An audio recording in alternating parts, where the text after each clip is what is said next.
तांदूळवाडी तालुका वाळवा जिल्हा सांगली येथील हर्षल पाटील या तरुण युवा ठेकेदारानं आत्महत्या केली। त्याचं कारण हेच आहे।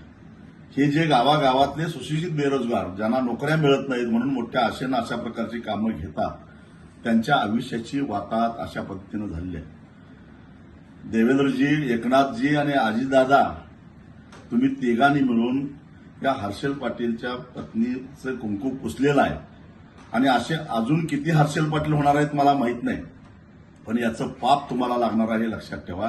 कारण ह्या साऱ्या तरुण पोरांना त्यांचा बळी तुम्ही घेता। जरा तरी काहीतरी मनाची नाही जनाची लाज वाटली पाहिजे। हे जे काय कारस्थान तुम्ही केलेलं आहे, खरं तर सवंग लोकप्रियतेच्या घोषणा जाहीर करायच्या आणि सरकारच्या तिजोरीतल्या पैशांना मतदारांना बोलवायचं, त्यांची मतं घ्यायची, सत्तेवर यायचं, हे जे पाप ऑक्टोबर 2024ला तुम्ही केलेलं आहे त्याची ही आलेली विषारी फळं आहे। या आतापर्यंत महाराष्ट्रामध्ये फक्त शेतकरीच आत्महत्या करत होते, आता ठेकेदार आत्महत्या करायला लागलेले आहेत। जे काही दोन्ही उपमुख्यमंत्री आणि मुख्यमंत्र्यांनी तुम्ही अमाप माया कमावलाय मला माहिती आहे। तुमच्या वैयक्तिक मालमत्तेवर कर्ज काढा आणि ठेकेदारांचे पैसे भागवा।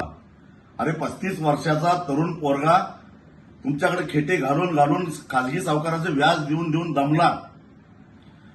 लहान 5 वर्षाची मुलगी उघड्यावर ठेवून तरण्याबाण पत्नीला बेसहारा करून वृद्ध आईवडिलांना वाऱ्यावर सोडून हा पोरगा आत्महत्या करतोय।